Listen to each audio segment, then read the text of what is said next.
it was a black person. I went up and down areas with a cosh, hoping I'd be approached by somebody. I'm ashamed to say that. And I did it for maybe a week, hoping some black would come out of a pub and have a go at me about something, so that I could kill him. Remember when Liam Neeson was the ultimate hero for men? But then, boom! He gets caught making some seriously messed up racist comments. Oh, you didn't know that? Then stay till the end of the video to find out. When it comes to celebrities, even in today's world, racism and bigotry are still lurking around every corner, whether it's in the news or coming from people close to us. It's like, come on, can't we catch a break? They're bringing drugs, they're bringing crime, they're rapists, and some I assume are good people. Sound familiar? Yep, it's the kind of stuff we hear from celebrities who later have to eat their words and apologize big time. I want to apologize to everyone for the wrong that I've done. I want to learn and grow from this. Inappropriate, hurtful language is totally unacceptable, they say. But let's be real. Their excuses are often as lame as a three-legged horse. And with smartphones and social media, there's no getting away with it anymore. We've got the receipts, people. But think about it. What about back in the day before everyone was walking around with a camera in their pocket? In this video, we're delving into the past to uncover classic Hollywood stars you didn't know were racist. Let's dive into the fascinating world of classic sitcoms and the drama behind the scenes. Ever heard of William Frawley? He's the guy who played Fred Mertz, the grumpy landlord on the beloved show I Love Lucy. Oh, and he also starred as Bub on My Three Sons. But there's more to him than meets the eye. Frawley had a reputation, all right. He wasn't just a talented actor. He had a fiery temper and a serious drinking problem. And let's not forget his less-than-pleasant views on minorities. Yup, he was pretty racist according to accounts from the set. Writer Bob Schiller spilled the beans, revealing that Frawley wasn't shy about tossing around racial slurs, even at his co-star Desi Arnaz, who played Ricky Ricardo. Talk about not being politically correct. Some even said he belonged to the 1920s with his outdated mindset. Funny enough, by the time Frawley passed away, Arnaz was one of the few friends he had left. Now, let's talk about Fred Mertz and his TV wife, Ethel. Vivian Vance, who played Ethel, was actually younger than Lucille Ball, but you wouldn't know it from watching the show. She was contractually obligated to look older and wear dowdy clothes, which she wasn't too happy about. Things got off on the wrong foot between her and Frawley when he overheard her complaining about his age. She even suggested he should be playing her dad, not her husband. From then on, it was like World War III whenever they were on set together. Once the director yelled cut, they went their separate ways without a word exchanged. Talk about tense. After I Love Lucy wrapped, Vivian Vance, who portrayed Ethel Mertz, was approached with the idea of a spin-off featuring the Mertzes. However, Vance vehemently rejected the proposal, wanting to distance herself from William Frawley and the show after their tumultuous time together. Frawley, on the other hand, continued his television career, starring in 5 more seasons of My Three Sons before health issues compelled him to retire from acting. Despite his retirement, Frawley made a memorable return to television for a reunion with Lucille Ball on Here's Lucy. However, by that time, Vivian Vance had already departed from the show, marking the end of their on-screen partnership. With their final collaboration, the curtains closed on the tumultuous tale of Fred and Ethel Mertz. It's important to say that William Frawley passed away from a heart attack at the age of 79 in 1966. After hearing of his death, Vivian Vance, who happened to be dining at a restaurant with her husband at the time, quipped, "Champagne for everyone." Ouch! This humorous reaction captured Vance's candid personality and served as a fitting footnote to the legacy of the iconic duo. Despite the challenges and conflicts behind the scenes, the characters of Fred and Ethel Mertz remain beloved by audiences to this day. Their dynamic chemistry and comedic timing contributed immensely to the success of I Love Lucy and left an indelible mark on television history, making us all question how much we should separate the artist from the art. I guess I'll leave it up to you. James Stewart, the charming war hero turned Oscar winner, may have been everyone's favorite on-screen good guy, but behind the scenes, he had a fiery side and some troubling attitudes. In 1971, Stewart ventured into TV with The Jimmy Stewart Show, but when Hal Williams, a black actor, was cast to confront Stewart's character, the star's temper flared. He insisted on a white replacement, fearing a black actor lecturing him on primetime TV. Blacks are bossing white people all over the country, he fumed. No way. Williams is out. Off-screen, Stewart's behavior was no better. On film sets, he'd hurl racial slurs at black actors like Woody Strode, even prompting director John Ford to intervene. Few knew of Stewart's explosive temper outside Hollywood, but his wife understood its frightening intensity. Despite his public image as a beloved, affable actor, Stewart harbored deep-seated prejudices that tainted his interactions with colleagues of color. But karma had its say. The Jimmy Stewart Show flopped, lasting just one season, giving Hal Williams the last laugh. The failure of the show served as a stark reminder that bigotry and intolerance have consequences, even for Hollywood legends. Williams' talent and resilience prevailed over Stewart's bigotry, highlighting the importance of diversity and representation in the entertainment industry. The repercussions of Stewart's actions extended beyond his professional career. His behavior perpetuated harmful stereotypes and contributed to the systemic racism prevalent in Hollywood during that era. While Stewart's fans may have been dismayed by his behind-the-scenes conduct, it served as a wake-up call to the industry to address issues of discrimination and inequality. Despite the setbacks, Stewart's legacy remains complicated. He was celebrated for his on-screen charisma and talent, but his off-screen behavior tarnished his reputation. The revelation of his prejudices serves as a reminder that even the most revered figures are not immune to flaws and biases. It underscores the importance of holding individuals accountable for their actions regardless of their status or fame. In the years following The Jimmy Stewart Show, Hollywood underwent a transformation with increased awareness and advocacy for diversity and inclusion. Actors and activists pushed for more representation on screen and behind the scenes, challenging the industry to confront its history of racism and discrimination. Walter Brennan, a titan of Hollywood's golden age, left an indelible mark on the silver screen with a career spanning 6 decades, from the 1920s to the 1970s.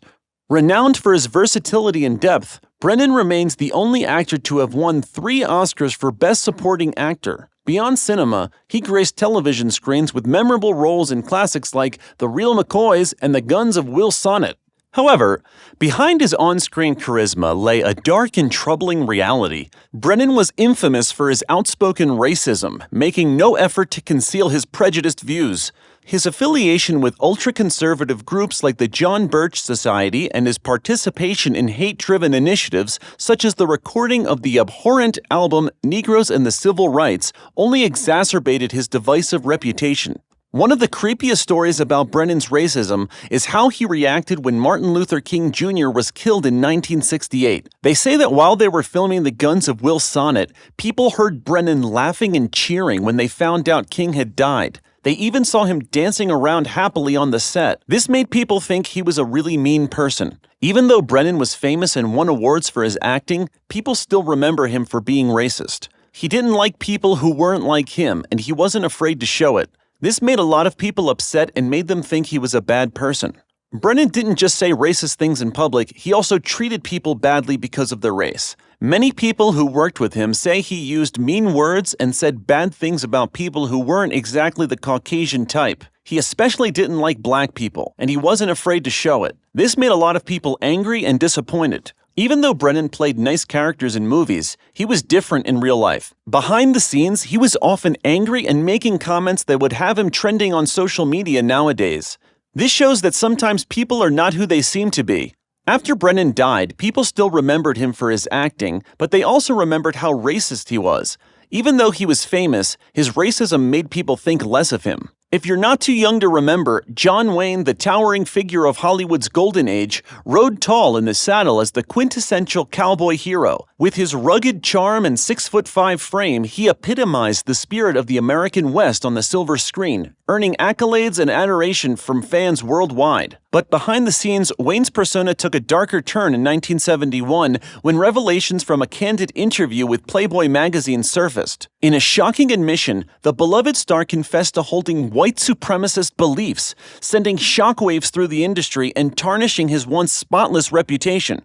Despite the uproar, Wayne's stature in Hollywood remained largely unscathed, with many choosing to overlook or excuse his troubling remarks. The tension over racial issues came to a head at the 1973 Oscars, where Marlon Brando, protesting the mistreatment of Native Americans, declined his Best Actor award for The Godfather. In a bold move, Apache activist Sacheen Littlefeather took the stage in his stead, delivering a powerful rebuke of the film industry's portrayal of indigenous peoples and recent events at Wounded Knee. Littlefeather's impassioned speech sparked both applause and controversy, particularly from Wayne, who reportedly bristled at her words. Known for his on-screen clashes with Native Americans, Wayne's anger boiled over, leading to a tense standoff that required security intervention. Wayne's contentious views weren't limited to race, as his dismissive remarks about women's roles in society further stoked criticism. Despite these controversies, Wayne's legacy endured, cementing his status as an icon of traditional American values. In 1979, Orange County Airport was renamed in his honor, celebrating Wayne as a symbol of humility and heroism in the American West. Yet 4 decades later, calls to reconsider the tribute arose as Wayne's problematic statements resurfaced. His son Ethan vehemently defended his father, acknowledging the complexities of his legacy and the evolving standards of society. In a world grappling with issues of race and equality, the debate over Wayne's legacy continues, underscoring the enduring power of his legend and the need to confront the darker chapters of Hollywood's past. Imagine the nostalgia of gathering around the TV to watch the wonderful world of Disney with your family. Even if you didn't witness it firsthand, the Disney Empire's influence is impossible to ignore. From movies to theme parks, Disney seems to have a hand in nearly every entertainment venture imaginable, alongside giants like Tim Warner, NBC, and Dumbo. But rewind to October 16, 1923, when Walt Disney and his brother Roy embarked on their own journey by co-founding the Disney Brothers cartoon studio in Hollywood. What was it really like to work for Disney, and did he harbor prejudices against certain groups? The tales from those who worked closely with Uncle Walt paint a conflicting picture. While some vehemently deny any racist or anti-Semitic behavior, others, like Mexican-born animator Bill Melendez, recall a different story. Melendez, known for his work on the Peanuts cartoons, described Disney as a towering figure with strong opinions, especially against Jews, particularly those from New York. It wasn't just minorities who faced Disney's scrutiny. Female employees were often relegated to menial roles, despite no allegations of misconduct. Writer Joan Scott shared a revealing encounter, recalling a moment when Disney's right-hand man probed into her background, hinting at the studio's discriminatory practices. Disney's association also raised eyebrows, notably his hospitality towards Nazi filmmaker Leni Riefenstahl in 1938, shortly after the infamous Kristallnacht. Hosting Hitler's favorite filmmaker, Disney showcased a troubling disconnect from the atrocities faced by Jews. Critics highlight Disney's use of racist imagery in films like Dumbo and Song of the South, along with his frequent use of the N-word, reflecting a darker side of the beloved figure. Despite this, Disney eventually hired its first African-American animator in 1957, Floyd Norman, signaling a slow shift in attitudes. The complexities of Disney's legacy continue to spark debate, challenging our perceptions of the man behind the magic. In an era where accountability and inclusivity reign, confronting Disney's past biases is crucial for understanding the evolution of entertainment and society as a whole. Hollywood has undergone a significant transformation, sparking a revolution in discussions surrounding race and inclusivity. The demand for diversity in films is now a non-negotiable aspect of contemporary cinema. While some individuals may resist this change, it's evident that we're entering a new era of filmmaking. One might assume that in an age where everything can be captured on film and preserved for posterity, celebrities would exercise caution or refrain from expressing discriminatory views altogether. However, this doesn't seem to be the case, as we can see with celebrities like Liam Neeson, the guy you'd call if your dog went missing, let alone if you were kidnapped. And then there's Quentin Tarantino, the king of cinematic cool, dropping unexpected bombs left and right. Who would have thought, right? The notable case of the actor Liam Neeson, who sparked outrage with his admission of racist thoughts in a 2019 interview. Neeson revealed that he had once harbored thoughts of violence against black men after a close friend was allegedly raped by a black man. While Neeson claimed to have moved past these sentiments, his words ignited a firestorm of criticism and condemnation. In the interview, Neeson recounted this disturbing incident from his past, revealing that he had walked the streets with a weapon, hoping to encounter a black man who would provoke him so he could unleash his rage. Something very smart to say on TV if you were a celebrity, of course. His shocking confession stunned many fans and observers, leading to widespread condemnation and calls for boycotts of his films. Despite Neeson's attempts to clarify his remarks and express remorse for his past actions, the damage was done. Many question whether his apology was sincere or simply damage control, something his agent asked him to do, or the producer of his last movie in order to not lose money. We all know how it works. And the incident served as a stark reminder of the deep-seated racism that still exists in society. But Neeson isn't the only Hollywood star to find himself embroiled in controversy over racially insensitive remarks. Director Quentin Tarantino, known for his edgy and provocative films, has also faced criticism for his use of racial slurs and stereotypes in his movies. Tarantino's films often feature characters who use racially charged language, and he's been accused of trivializing and exploiting black culture for entertainment purposes. While some defend his work as artful and thought-provoking, others argue that his depictions of race are irresponsible and offensive. One of the most contentious examples is Tarantino's frequent use of the N-word in his films. Critics argue that his casual use of the racial slur perpetuates harmful stereotypes and contributes to a culture of racism and discrimination. Despite facing criticism for his controversial portrayals of race, Tarantino has remained defiant, insisting that he has the right to artistic freedom and creative expression. The controversy surrounding Tarantino's films has not gone unnoticed, and many have called for greater accountability and sensitivity in Hollywood's portrayal of race. As discussions about racial representation and diversity continue to gain momentum, filmmakers like Tarantino are being urged to consider the impact of their work on marginalized communities and strive for more inclusive storytelling. In addition to Neeson and Tarantino, other celebrities have also found themselves facing backlash for racially insensitive remarks or behavior. From offhand comments in interviews to social media posts that missed the mark, stars like Mel Gibson, Roseanne Barr, and Kanye West have all been called out for their problematic views on race. These incidents serve as a sobering reminder that even in an age of heightened awareness and social justice movements, racism remains a persuasive and deeply ingrained issue in society. As public figures with significant influence, celebrities have a responsibility to use their platform for good and to promote understanding and acceptance, rather than perpetuating harmful stereotypes and divisions. But what happens when there are other celebrities that fall victim to this behavior? Meet the well-known actress Halle Berry, who made history as the first African-American woman to win the Academy Award for Best Actress. Yet, even with her accolades, Berry has spoken out about the challenges she faced as a black woman in Hollywood, including being denied roles due to her race and struggling to break free from stereotypical portrayals.